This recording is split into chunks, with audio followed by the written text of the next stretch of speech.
In this class, we will discuss about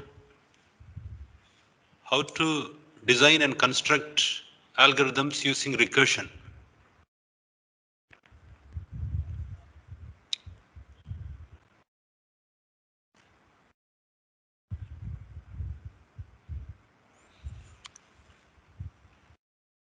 Mainly, we will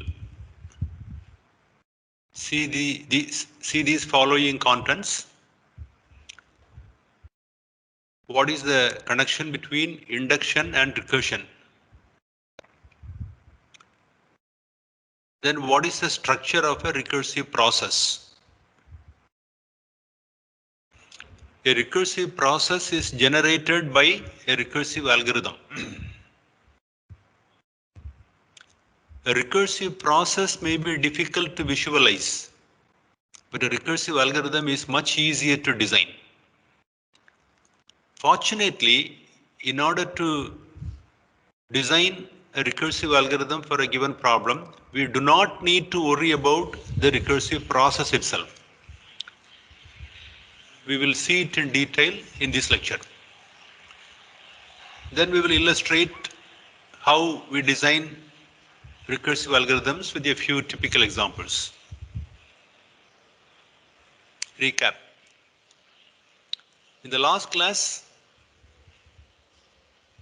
we said that there are three important steps to take whenever we are given an algorithmic problem. One, firstly, we have to specify the problem or state the problem. Secondly, maybe I should not say that is even the first step. Zeroth step is the problem must be specified or stated. Study of algorithms involves three things: design, correctness, and analysis. Once a problem is stated, we have to design an algorithm to solve the problem. Designing an algorithm is generally a creative work. We actually have to come up with an idea, a design idea to solve the given problem.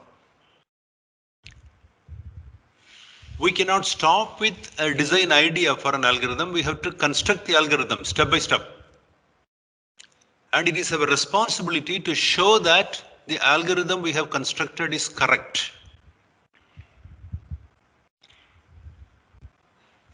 Showing the correctness of an algorithm is not an afterthought.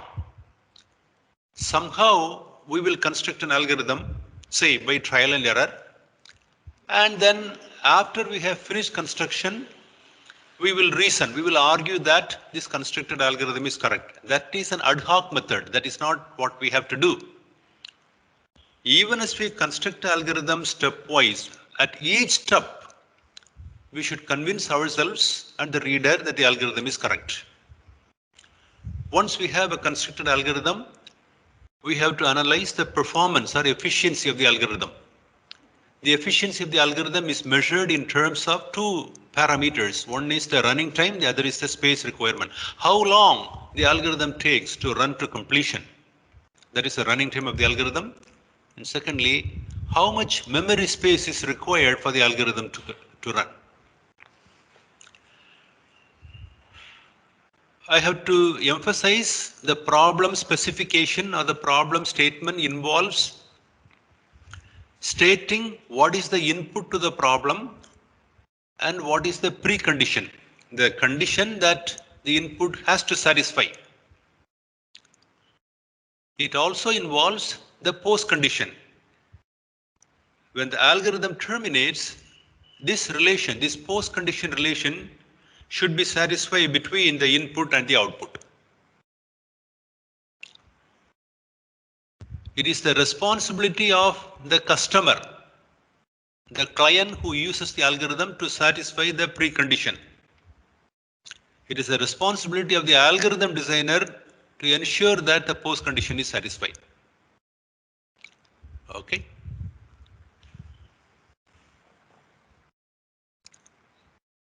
In this class, we will see how we can solve problems using recursion. How do we construct recursive algorithms? A recursive algorithm, when it is executed, will result or will generate a recursive process. We should have the ability to trace the recursive process. It is not always necessary to trace the recursive process, but sometimes it is useful to get a deeper understanding or insight of the algorithm to trace the recursive process.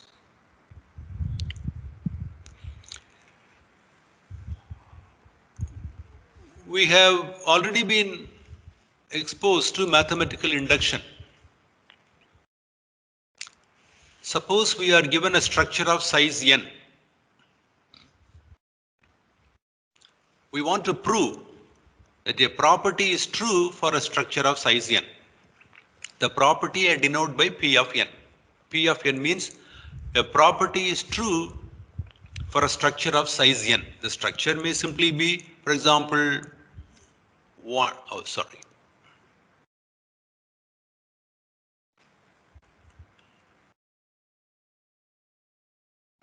The structure may simply be 1, 2, 3, and so on, n. Other structure may be something like 1 squared, 2 squared, 3 squared, and so on. That is how we have been introduced to induction. Then we say the property may be the sum of all the elements in the structure is equal to n times n plus 1 by 2.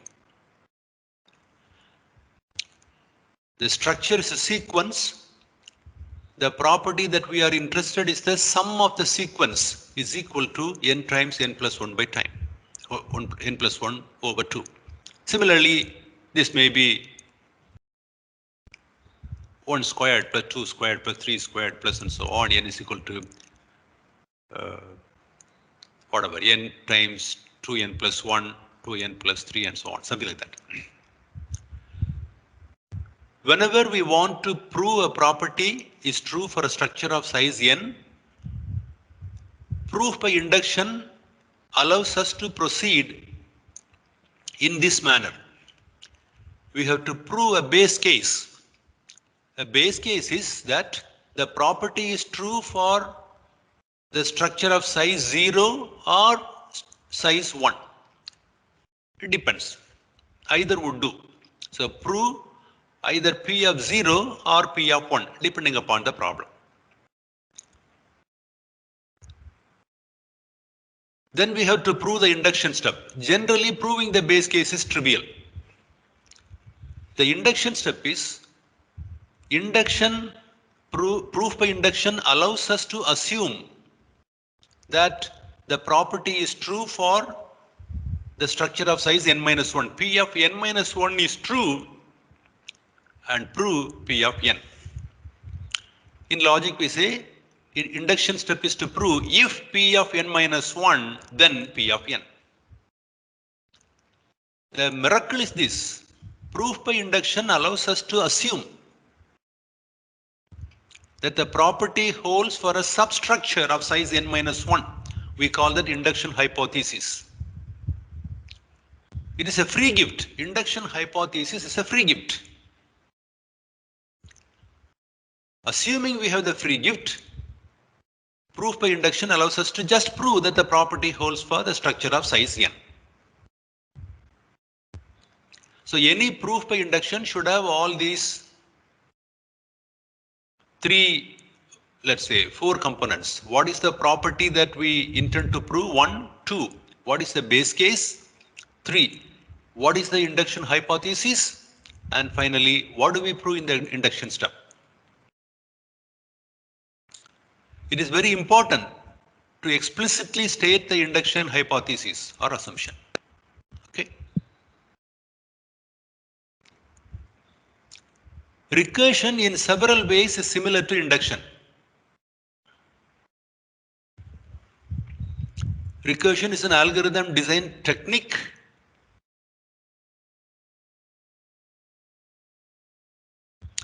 I won't call it a strategy.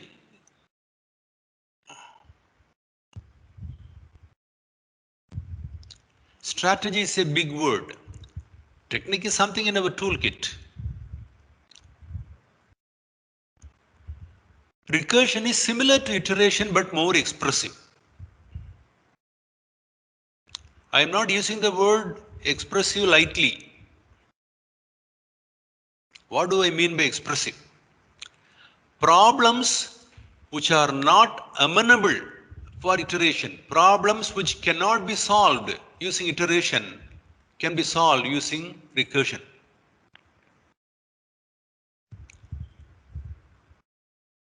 You should be able to state very clearly and precisely what is the difference between iteration and recursion and where recursion is more expressive. Generally, students will use the word more powerful. This is too vague word, powerful. What do you mean by powerful? But I can say what is expressive. Wait for a moment. Before the end of the class, I will tell you what I mean by expressive.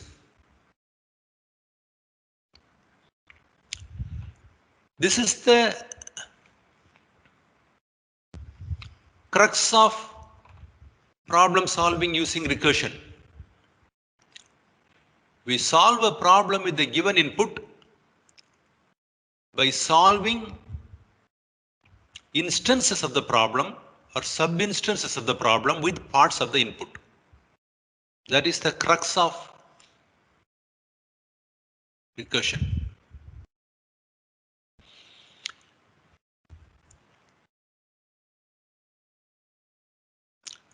Let us illustrate with a diagram.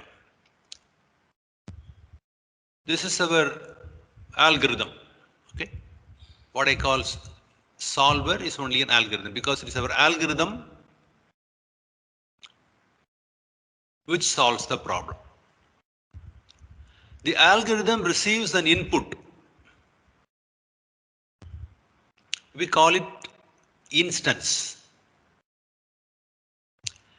Actually, instance is a problem plus the input. If you want to make a distinction between input and instance, whenever we use the word input, we refer to the combination of the problem and the input. But very often we will use the two words loosely. We will use the word instance to refer to problem plus input or sometimes just the input. So the solver or the algorithm receives an input, an instance of the problem. The solver reduces the input or reduces the size of the input. When it reduces the size of the input, what we get is a sub-instance. It passes the sub-instance to a sub-solver. A sub-solver is identical to a solver. In every way, a sub-solver and a solver are the same. They differ only in what they receive. A solver gets an instance as the input. A sub-solver gets a sub-instance as the input. Otherwise, it is a solver and a sub-solver are exactly identical. What I use, when I use the word sub-solver, actually I mean it is a recursive solver in terms of algorithm. The solver need not worry about how the sub-solver solves the sub-instance. That is none of my worry. That is none of my problem. Somehow, the sub-solver solves the sub-instance and returns to me the sub-solution. The solver will assume it receives a solution to the sub-instance, a solution to the reduced input from the sub-solver. We call that sub-solution. Then all that is left to the solver is, with the sub-solution, construct a solution to the given instance of the problem. Okay, that's all. This is again at the heart of recursive problem solving.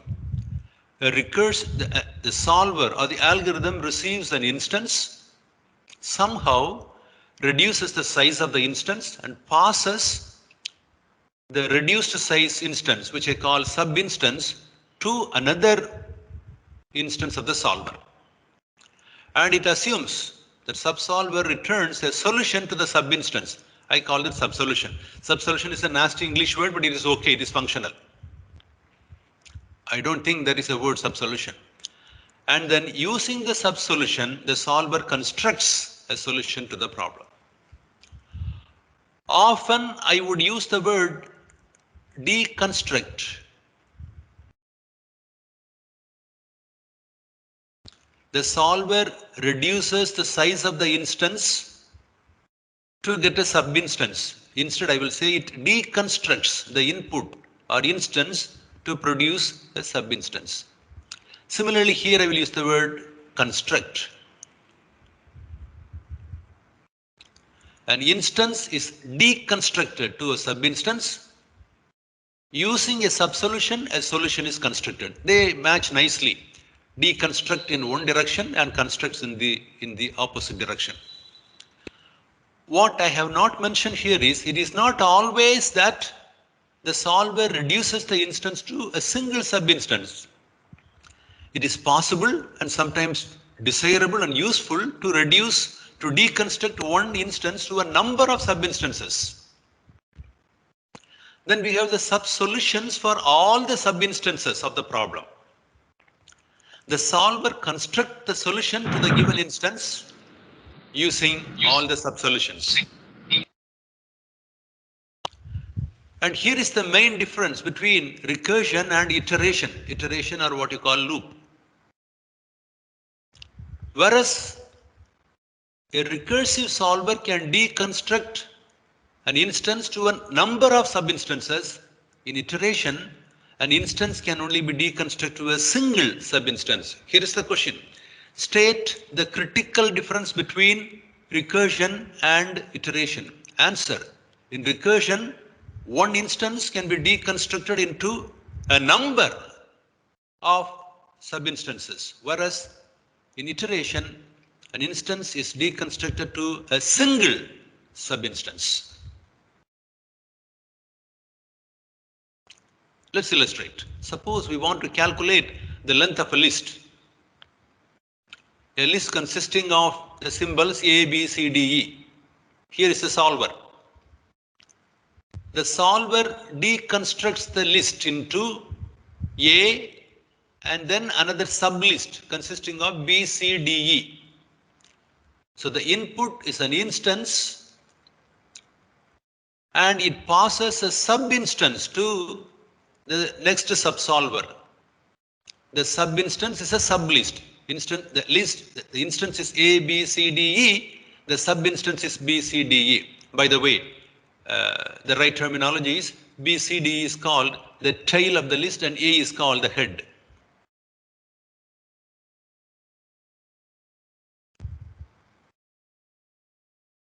And this is tail. And it will obtain the subsolution 4. That is, the length of the sublist B, C, D, E is 4. All that the solver has to do is, okay, if the subsolution is 4 for the sublist B, C, D, E, what is the solution for the list A, B, C, D, E? It just has to add 1, 1 plus 4, and the answer, the solution to the given instance is 5. That's all. As far this solver is concerned, this needs to worry only about a single subsolver. It need not worry about how the subsolver itself solved the problem. I repeat it, that is none of the business of the solver. Every solver has to deal with only one subsolver. But we may be curious about how the whole process proceeds. And we have shown it here. This subsolver, it received the input, the instance B, C, D, E. It deconstructs to the sublist C, D, E. Okay, this received C, D, E. Deconstructs that to DE. This received DE, deconstructs that to E. This received E, deconstructs that to empty list. This is a base case. As in induction, the length of an empty list is 0. Therefore, there is no need for deconstructing the given input. The input size is so small, so trivial that the solution can be constructed directly. Therefore, this is the base case solver. It returns 0. On its part, it adds 1 and returns 1 as the answer. On its part, it adds 1 and returns 2 as the solution. On its part, it adds 1 and returns 3 as the solution. On its part, it adds 1 and returns 4 as the solution. And on its final part, it adds 1. I call that the recursive process.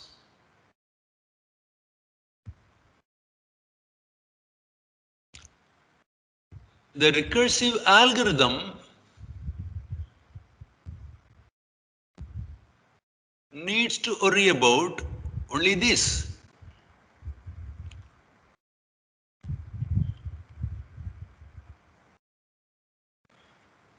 The recursive algorithm designer needs to take care of only instance, sub-instance, sub-solution, and solution. As I said, this algorithm needs to deal with only one recursive call, whereas the process takes into account the whole sequence of subsolvers, or the whole sequence of, okay, this is a call, this is a recursive call, yet another recursive call, yet another recursive call, yet another recursive call, yet another recursive call. This is the base case call. Then this recursive call returns. This is just we want to understand or trace the process. I repeat it. In order to design a recursive algorithm, it is not necessary to understand the process. It suffices just to understand the relationship between the algorithm and one recursive call. Anyway, each solver reduces the size of the input by 1 and passes it on to a subsolver, resulting in 5 solvers or 5 instances of the solver or 5 recursive calls. Just one call, and these are recursive calls. Until the instance or input to a solver is small enough to output the solution directly. Sometimes we will trace the process in this way. Length of A, B, C, D, E is equal to 1 plus length of B, C, D, E. Then length of B, C, D, E will be deconstructed as 1 plus length of C, D, E, which will be deconstructed as 1 plus length of D, E, which will be deconstructed as 1 plus length of E. Oh, okay, maybe one more step. 1 plus length of MT, that would be 1 plus 0, that is 1. Then this one and 1 plus 1, 2. This 1 plus 2, 3. This 1 plus 3, 4. And this 1 plus 4, 5. This is easier. This tracing of recursive process is easier than the previous diagram.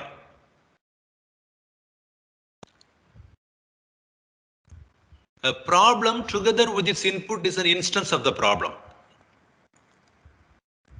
And a word of difference between sub-problem and sub-instance. If you solve the same problem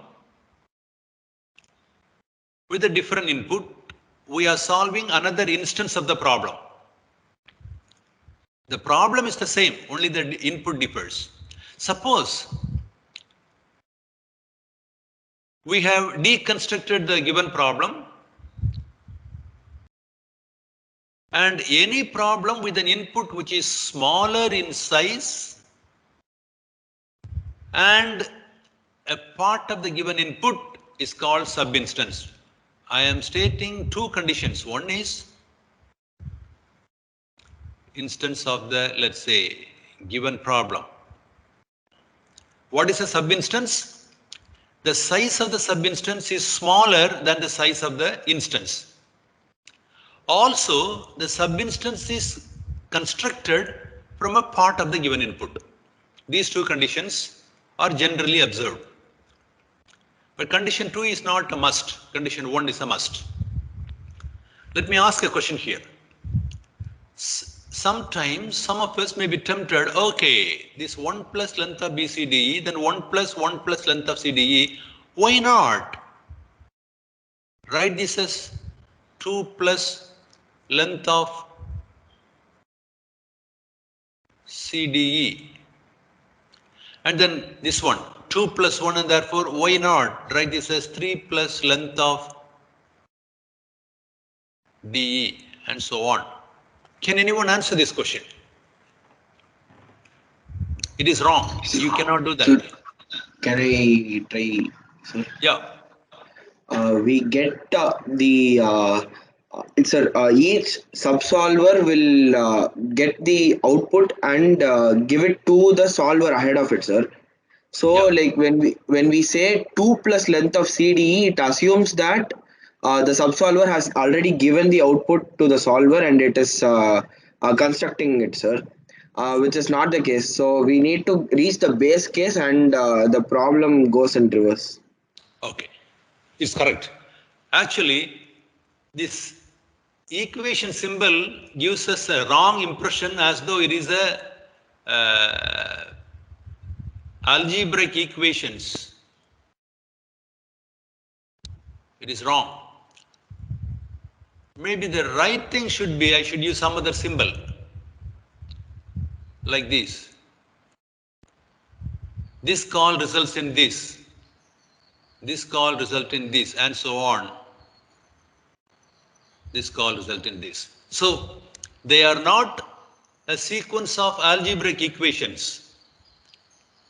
They are showing in timeline how every call results in another recursive call. Okay.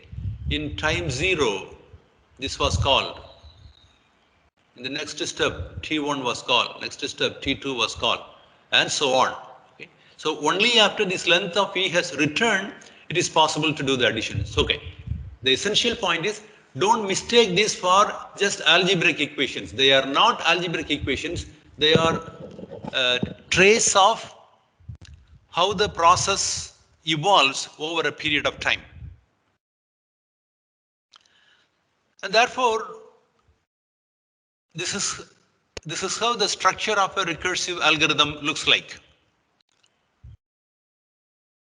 The recursive algorithm is given an input. The solver should test the size of the input. It is a case analysis. If the size is small enough, the solver should output the solution to the problem directly. Small enough, and we also use the word it is trivial. Like the length of an empty list or the power a to the power 0, something like that. This is one case, base case. Case 2 is if the size is not small enough, what should we do? The solver should reduce the size of the input. Now we have a sub-instance and call a subsolver.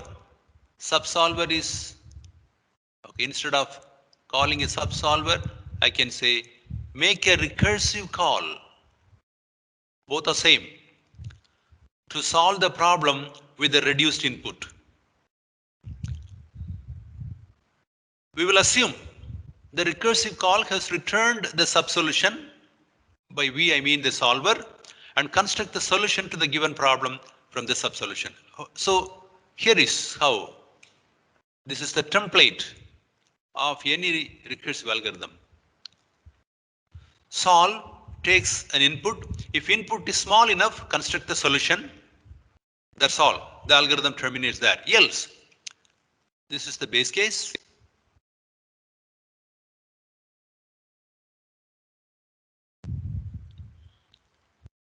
This is the recursion step.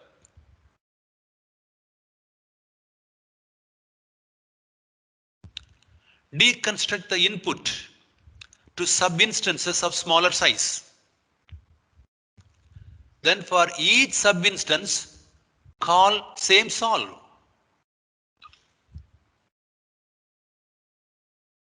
Here. This is a call to the algorithm. This is a recursive call.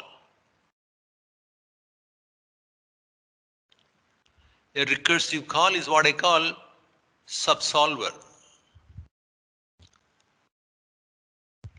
So for each subinstance, call solve with the subinstance. If there are k subinstances, we will get k subsolutions. Then the solver has to construct the solution to the given input from the subsolutions. Mark it here. It is not.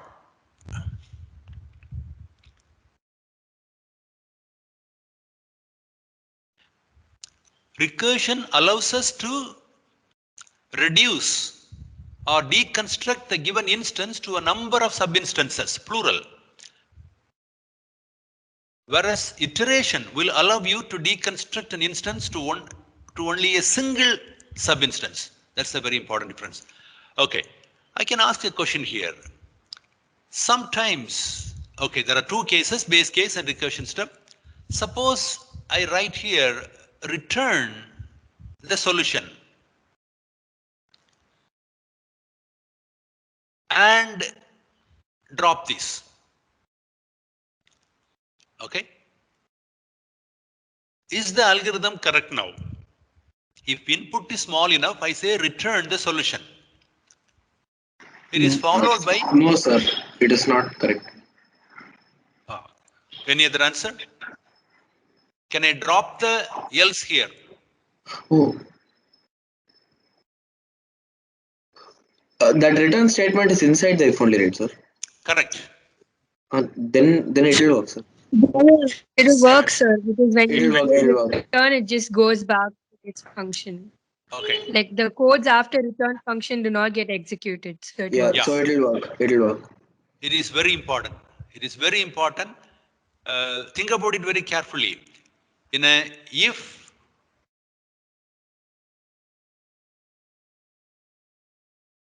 condition, return we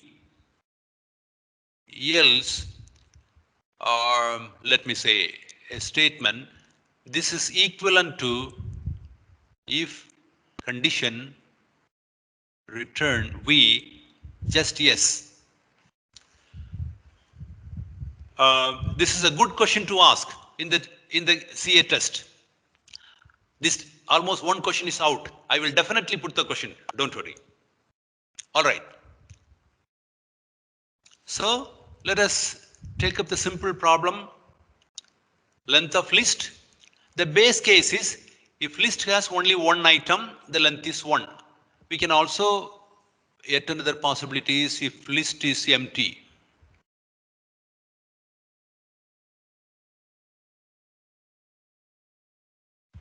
Then the length is 0. Otherwise, 1 plus length of tail. So this is base case. The recursion step is the list is deconstructed to the tail. It is very important. The subinstance is smaller than the instance. Tail of a list is always smaller than a list. It is one less than the given list. Okay, we have to ensure that. So once we have the sub solution, how will we construct the solution? Just add 1. A solver can assume that subsolver outputs the solution to the subinstance and construct a solution to the given problem. A recursive algorithm has two cases. I'm summing up. One, base case. The instance size is small enough to be solved directly. Output the solution. There must be at least one base case, but there can be several base cases.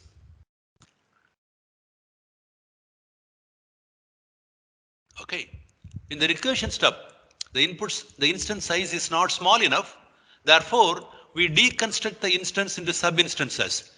Every subinstance is strictly smaller. I have to shout it from the rooftop in size. It is your responsibility to ensure that the subinstance size is strictly smaller. If it is n, the instance size is n,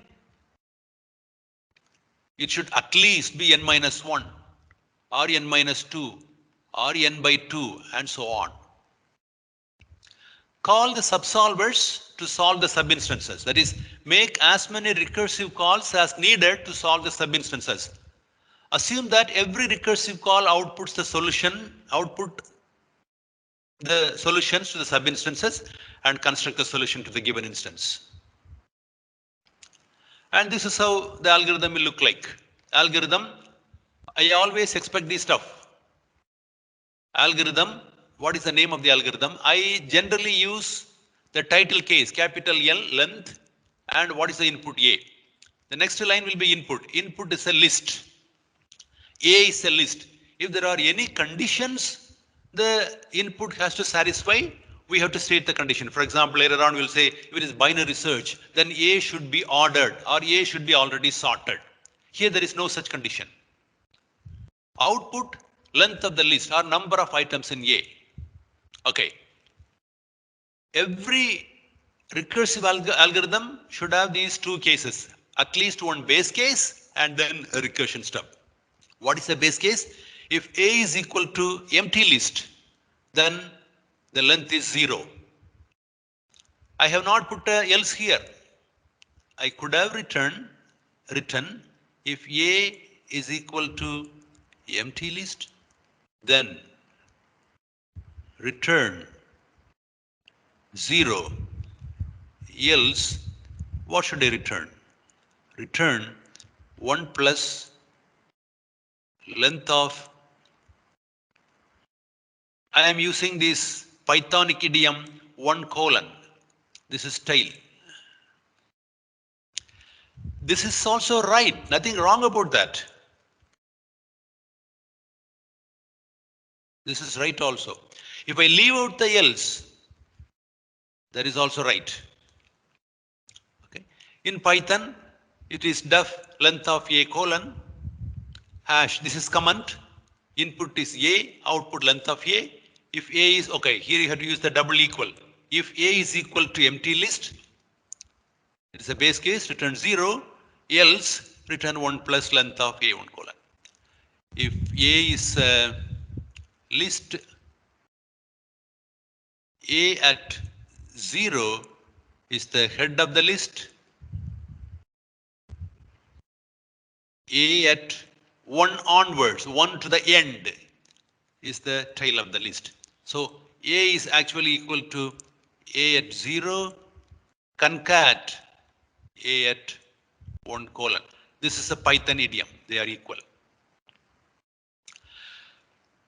I will not keep showing the algorithm and the Python code simultaneously. Sometimes I may show.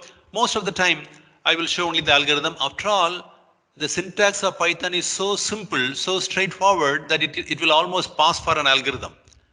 Whatever algorithm we discuss about, they can be almost straightforwardly translated into Python code. Yet another example. Power of a number.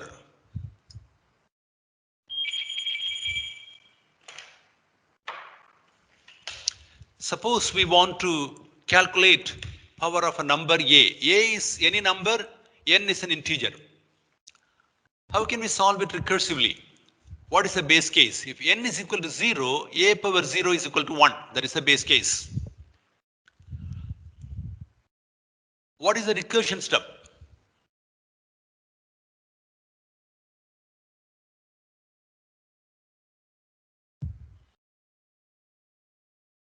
We can deconstruct the input into sub-instance in a number of ways. One way is this.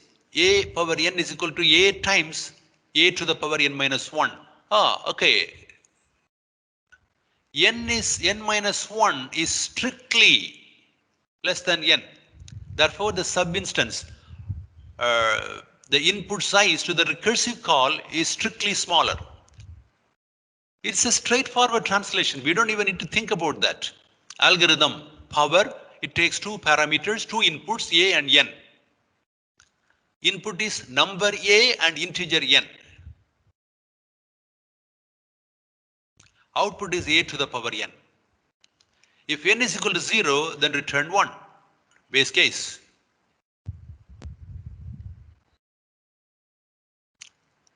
Otherwise, make a recursive call A N to the N minus 1. We don't need to, there are two inputs. The recursion is not on both the inputs. We say the recursion is on N, very important. let me use that verb recurse. Recurse on n. That means I will keep reducing the size of n. I don't need to keep reducing the size of a. When I say I'm recursing on n, I don't care what is a, but I will keep on reducing n. This is the equivalent Python code. Okay. Now this is the tracing of the process. For example, power 2, 5, 2 times power 2, 4. In the recursive call, the input size is strictly smaller.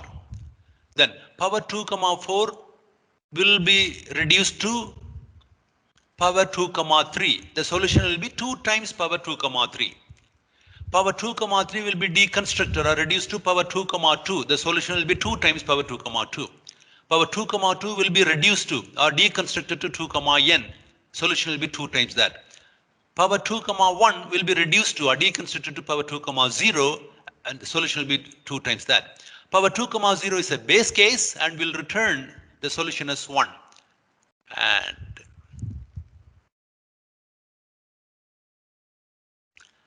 I will say it is the call sequence. And then here, 2 times 1 is 2, 2 times 2 is 4, 2 times 4 is 8, 2 times 8 is 16, and so on. Actually, I could have written this as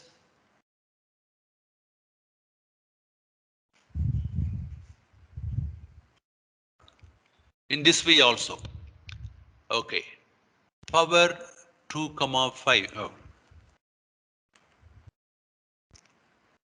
Power 2, 5 is 2 times power 2, 4. This is 2 times power 2, 3. This is 2 times power 2, 2, and so on. And after some time, I will get, for power 2, 2, I will get 2 times 2, okay, here. And here I will get 2 times 4, and here I will get 2 times 8, and am I right? Power 2, 2, yeah. Here it will be 2 times 16 and therefore 32. This shows very clearly, this is better in one sense, what I have shown on the right side. So this I call sequence, and this I call return sequence. Sometimes I use the informally, this is onward journey and this is the return journey.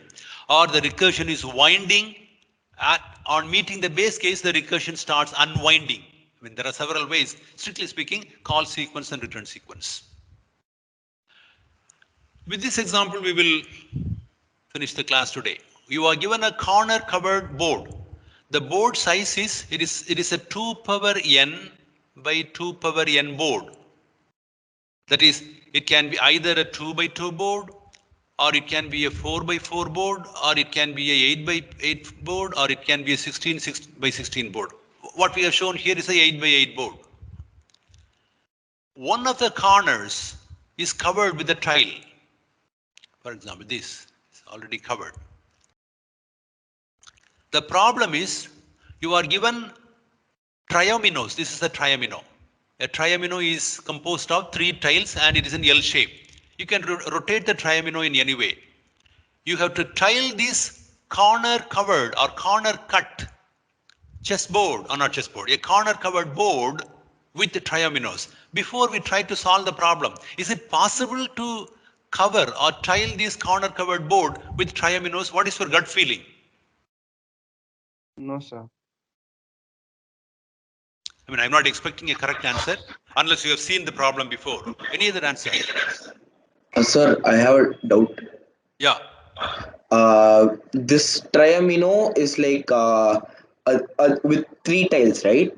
So Correct. if there, so we are taking a 4 cross 4 and removing 1 tile.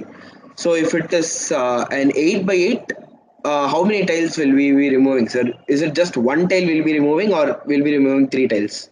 No, no, whatever the size of the board. The size of the board may be 2 by 2 or by 4 by 4 or 8 by 8, 16 by 16. I'm A asking about the triamino, sir. triamino is always a 3-tile L shape.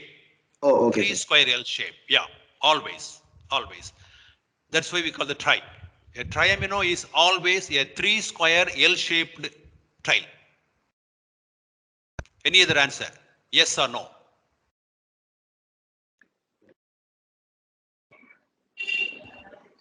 Just a minute, sir. Yeah. And the more participation, the better. Even wrong answer is fine. I think yes, Sir, sir. both answers. It is possible. It is possible, sir. All right. If it is possible, we have to construct a proof. And here is a proof. We will solve the problem using a recursive algorithm. The recursive algorithm will construct a solution, will construct a tiling. If it is possible to construct a tiling, then we have solved the problem because the solution is only construction. What is a base case? A base case will be a 2 by 2 tile with one corner covered. Can we tile a 2 by 2 board, corner covered board with one triamino? Yes. Whichever corner is covered, we can rotate the triamino and we can tile a 2 by 2 board. So 2 by 2 is the base case.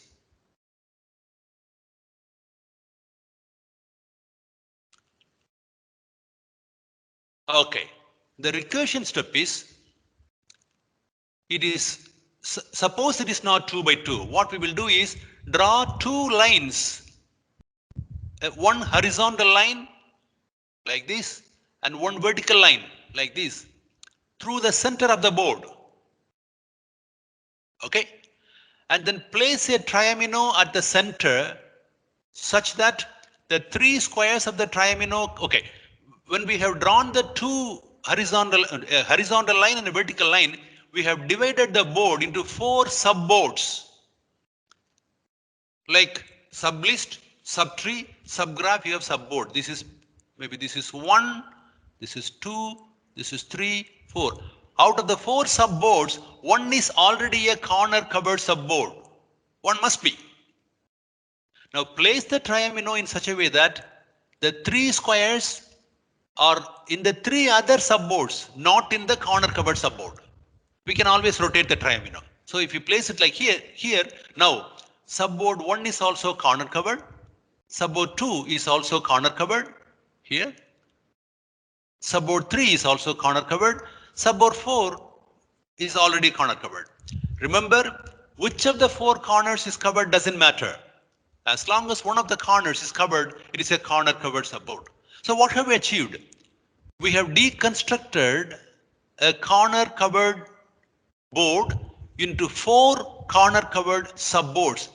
Each subboard is strictly smaller in size. If this is 2 power k by 2 power k, each subboard is 2 power k minus 1 by 2 power k minus 1. That's all. I don't need to worry about how the subboard problem will be solved. The subboard is a sub-instance of the given instance. The instance is a corner covered board. The sub-instance is also a corner covered board. And I have ensured that the size of the subboard is strictly less than the size of the given board. Therefore, I have solved the problem. So I have a solution for base case. And I have shown you the recursion step. If we have solution for 2 power, if we have from solutions for 2 power k minus 1, we can construct solution for 2 power k. And the algorithm will go something like this. Tile corner covered board of size n. If n is equal to 1, it is a base case. Cover the 3 squares with one triamino. Else, it is recursion step. Divide the board into 4 subboards of size n minus 1. Remember, when I say size, I can say either size n minus 1 or size 2 power n minus 1 times 2 power n minus 1. It doesn't matter. I can measure the size exactly by the number of rows or some measure. Place a triamino at center of the board, leaving out, this is important, the corner covered subboard. Now we have 4 subproblems, sub-instances. Tile each subboard of size n minus 1. So this, since this construction holds, we can cover. Okay, we have 5 more minutes. Sir, Yeah. sir, the previous slide, sir, Yeah. like the base case should be n is 2, right? N is 2, yes, correct. But No, in the slide it was given n no, equal to It 1. should be one, sir. no, base case is n is equal to 1. N is 2 equal to power 1. 1 by 2 power 1. It is 2 by 2 is equal to 4. Sir, but we can cover only a 4 cross, 2 cross 2 square with the triamino, right? Yes, correct.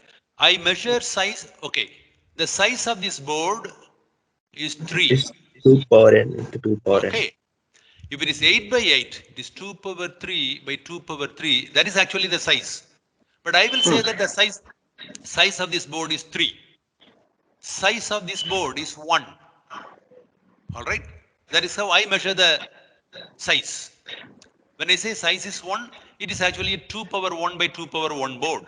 When I say size is 3, actually it is 2 power by 3 by 2 power 3 board. And if Yes, you sir. follow the process, this is how the corner covered board will be covered. You can do it taking your time. Homework, Tower of Hanai.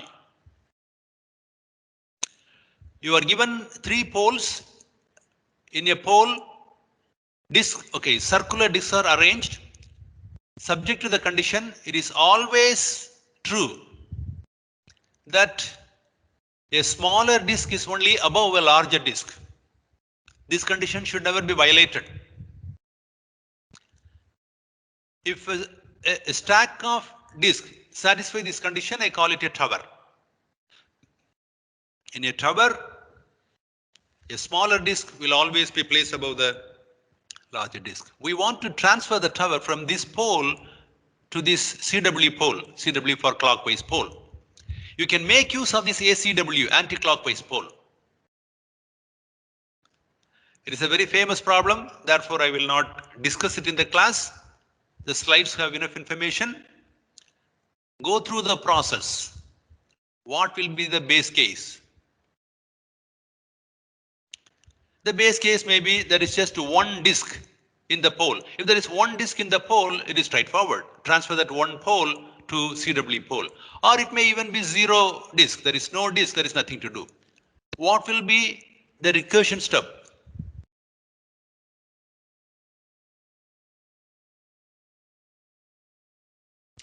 The recursion step would be